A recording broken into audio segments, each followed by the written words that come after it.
The views shared herein are of my own thoughts and opinions and are a reaction or response of alleged occurrences, statements, actions, and or events. In today's show, we will discuss the Olympics, man. NFL news, 2 quarterbacks just got paid. We gotta discuss that. And plus, in the NFL also, the Cowboys had a key injury. Definitely gotta discuss that, man. And last but not least, of course, the Let's Talk About It segment. But first, I said I'm ready for greatness. I said I'm ready for greatness.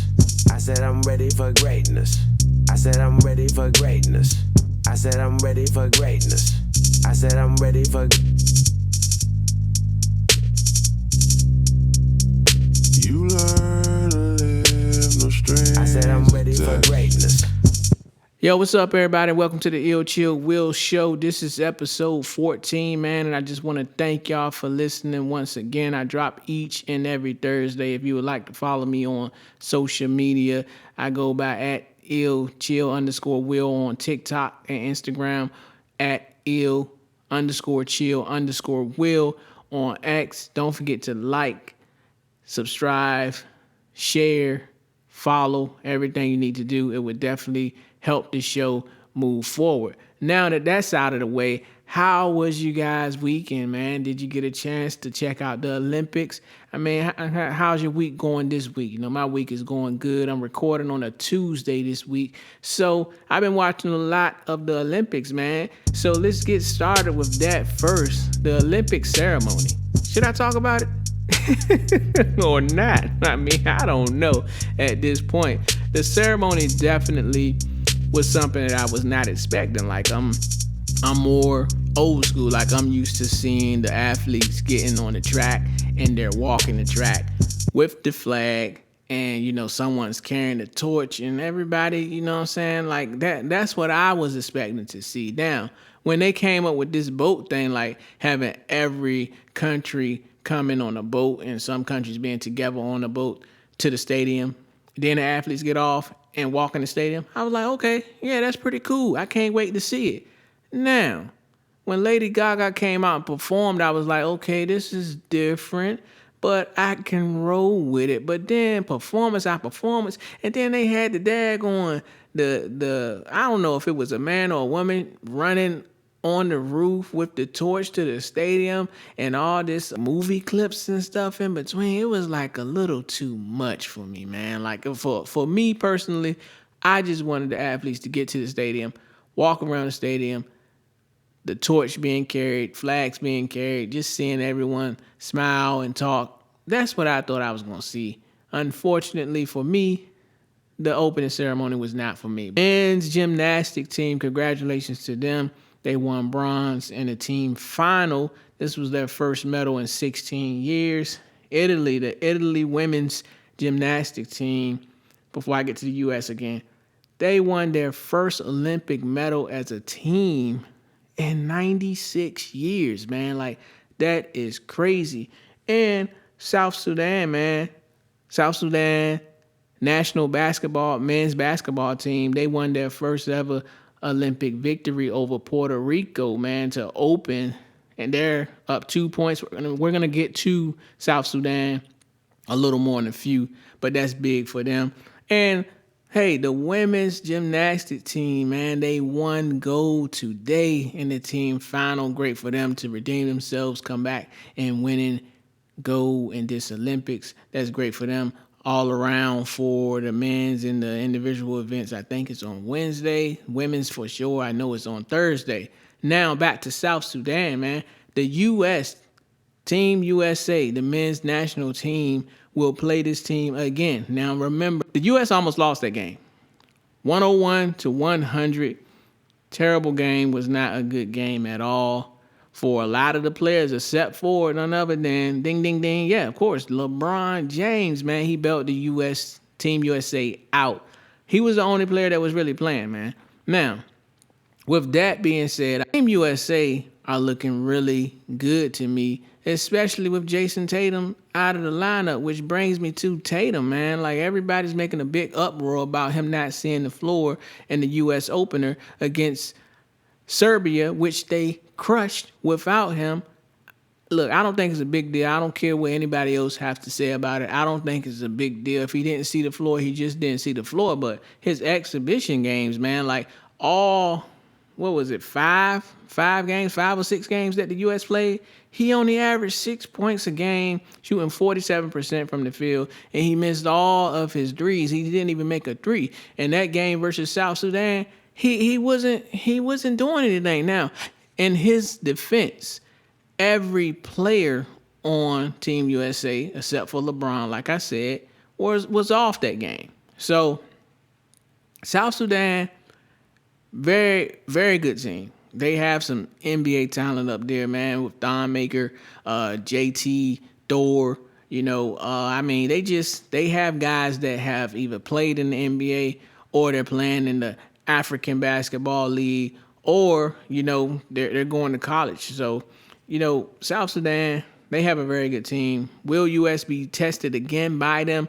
That's to be determined. The Team USA, they had one of their worst shooting nights in a very long time. Will that happen again? I don't think it's going to happen. Like I said, the only player that was effective was LeBron James. I think everyone will be ready to play. Kurt vowed to give Jason Tatum some playing time versus this team. I just say this, Coach. If he start off this game and he misses his first two shots, take him back out, because KD was on fire, man. That's why I don't have no problem with Tatum not being in the lineup and not seeing the floor. I mean, he wasn't the only player to see the floor. I mean, Halliburton, he wasn't complaining. Not saying that Jason Tatum is complaining. It's people on TV, critics, that are complaining about Tatum not playing. But like I said, KD was hot, man. Would you take KD out? No. KD started this game on fire. LeBron was crazy, out of this world. I mean, who could you have put in and taken out and put Jason Tatum in for? Like, everybody was on. Now, Joel, I don't know what's going to happen to him. He might be the next player that need to go ahead and just see the bench for the rest of the Olympics, man. We trying to win gold, man. So if Tatum don't see the floor and U.S. win gold, I'm fine with that, man. I'm fine with that. The women's team, the women's gymnastics team, they went out there and won gold with just three women. That's it. 3. Simone, Suni, and Jordan. Those were the 3 athletes that they put out there, and 3 athletes beat the field. So, hey, sometimes that's just, your car is just not pulled. For the other 2 athletes on the team, Hazley and I can't remember the 16-year-old, they didn't get a chance to show what they had, but it just wasn't their time. It might not be Jason Tatum's time. He's not the alpha that people are trying to make it seem like he is. He didn't even win Finals MVP on his team. They won the championship. The Boston Celtics won the championship. Jason Tatum, part of the Boston Celtics, won the championship, but he wasn't even the Finals MVP. So we're making a big deal about a guy that he wasn't even the most important piece on his team to win the championship. Now, I'm not trying to use this as a session to bash Tatum, even though I love doing it because I hate the Celtics. But outside of that, man, like, come on, we got to be real, man. KD was on. You don't want to interrupt that. Steph Curry, he didn't play his best night. I mean, maybe you can put him in for Steph. But Devin Booker, man, one of the best two-way players in the league. He was big. Anthony Edwards, he was big both ways also. Drew Holiday, his defense, Derek White, and his defense. Like, Jason Tatum is not the best defensive player. So I really don't know how he can help this team. I feel like he will. He should be a factor in this game going in against South Sudan. Tomorrow is going to be a good game, but I will say this. I'm not putting the U.S. national men's basketball team on upset notice. I'm actually saying I wouldn't be surprised if they blow this team out because, like I said, they had their worst shooting night. I don't see that happening again. I'm pretty sure they have a chip on their shoulder, and they really have something to prove. Nothing against South Sudan. South Sudan, man, like, I mean, hats off to them. Hats off to Luau Deng for even helping fund this program. South Sudan is one of the world's poorest countries, man. Poorest countries. They just got their freedom from Sudan July 9th, 2011. They became the newest democratic country after decades of civil war with Sudan, civil war within Africa's largest country. Over 2 million people lost their lives, man. So I mean, for South Sudan to come to the Olympics and yet alone be able to compete, man, and win their first Olympic game, I feel like that's big for them, man. And congratulations to them. Whether they beat the United States or not, congratulations to him, man. And especially Luau Deng wanting to really, help his country out. Luau Deng, if you don't know who he is, he played long time in the NBA, mostly for the Chicago Bulls. That's what he's known for. He stole some money from the Los Angeles Lakers. I can't stand that now. Like, he stole some money from the Lakers, man. We got to keep it real. But no, all jokes aside, though, Luau, man, had a good career for the Duke Blue Devils also. Like, he had a pretty good NBA career, man. For him to be coming out of pocket for hotel rooms and, equipment and everything for his countrymen, man, like, that's great for the program. And hopefully they continue to build the program up and continue to be competitive on the national stage. So once again, man, congratulations to South Sudan for doing what they're doing. That's all I have for the Olympics, man. It's been great so far. Have y'all been watching it? What are y'all biggest takeaways? And once again, like the opening ceremony, what did y'all think, man? I'm very, very, very, very curious to know about that. So moving on to the NFL, man. 2 quarterbacks got paid. Tua Tagovailoa for the Miami Dolphins, man. He got a 4-year extension, $212.4 million to be exact. $167.1 million of that fully guaranteed. That brings his per year average to $53.1 million per year, right underneath Jared Goff. Great for him. Congratulations to him. Jordan Love also got paid by the Green Bay Packers $220 million and an NFL record $75 million signing bonus for Jordan Love, man. Athletes first. They're doing their thing. I told y'all about them a couple of weeks ago. They also represent Dak Prescott. He's going to reset the quarterback market. But back to Jordan Love, $55 million per year for him. So, do both of these quarterbacks deserve this money? I mean, for sure, I would have to say that they definitely do. Like I said, I don't like messing with, players' pockets, man. Like, they do a lot to really help their teams out. And, I mean, football is a very physical sport. So, as far as them getting paid, man, I don't have no problem with it. But my biggest question is, which quarterback is under the most pressure to get it done? And which quarterback will perform the best after this contract? Start off with the most pressure. Tua, hands down, got to be under the most pressure. I mean, you have Tyreek Hill, Jalen Waddle, and not to mention added OBJ, man. So, I mean, it doesn't get any better than that, man. Like, this Miami Dolphins team, their offense is crazy. And it's going to be a lot of pressure for Tua to lead his team to a playoff victory. He has no playoff victory so far in his career, and he just got paid. So I feel like, as far as pressure-wise, he is under the most pressure. Now, which quarterback will perform the best? Definitely under this pressure, I'm going with Jordan Love. Like, Jordan Love already had the most pressure that he would ever have last season when he had to come behind Brett Favre and Aaron Rodgers. He had to be the next great Packers quarterback. Now, is he great yet? That's to be determined. But did he show us that he can get the job done? Most definitely. So I feel like, far as performing the best out of these two after getting this contract, I'm taking Jordan Love, because he showed that in pressure situations, especially the biggest one last year, that he can really get it done. I was very impressed with him. I wasn't that much impressed when he beat my Cowboys in the playoffs. But outside of that, he definitely did a great job last year. And he showed us that in pressure situations, he can definitely get the job done. So, both quarterbacks, man, they got paid.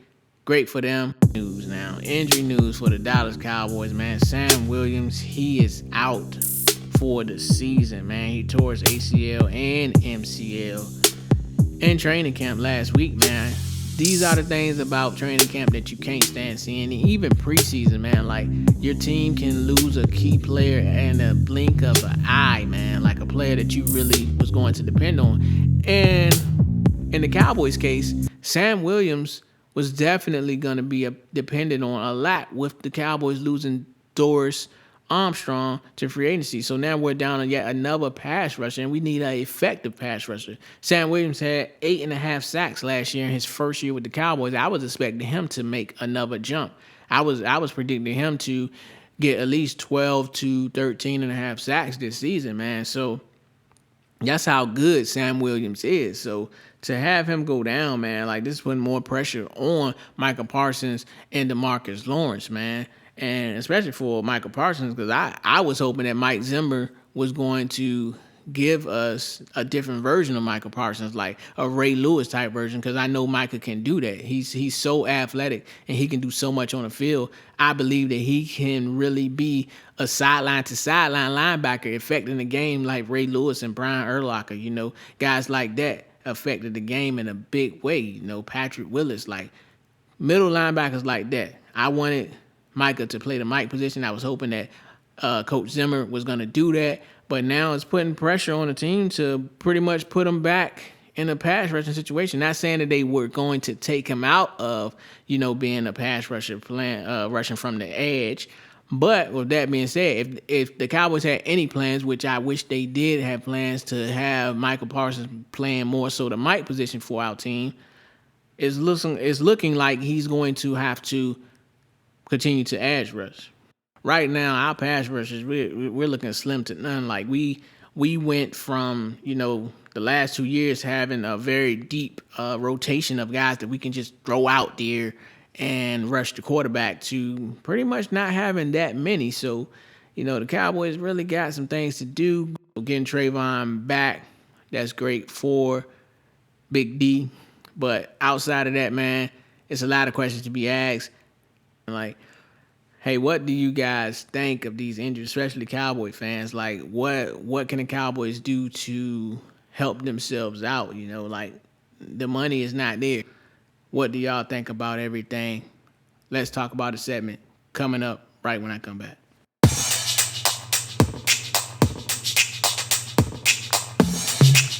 Let's talk about it. So Ice Cube and Jeff Quatnetz formed the Big Three League back in 2017. Big Three, 3-on-3 basketball. Great league, great to watch. Just to have it stolen, just to have the idea stolen from them by the Olympics back in 2020. That's crazy, man. And not to mention they tried to switch up some of the rules and some of the ways that they play and the score, you know. And it's not even, it can't touch the Big Three. It doesn't even come close as far as being entertaining. And not to mention Team USA with the picks that they made for the men's national team. Like Jimmer for that is going to help us win a medal. I don't see it happening. But just imagine enemies being over there right now. Jordan Crawford will have a field day. And Team USA will be guaranteed to bring home the gold. So I want to take this time to congratulate Ice Cube and Jeff Quatnetz for creating a very entertaining league for us, the Big Three, and give them the credit for 3-on-3 basketball. Congratulations to them. Hey, it's a constant quest to try to be better today than you were yesterday and better tomorrow than you were the day before. Kobe Bryant, that's my time. Talk to y'all next week. Peace and blessings.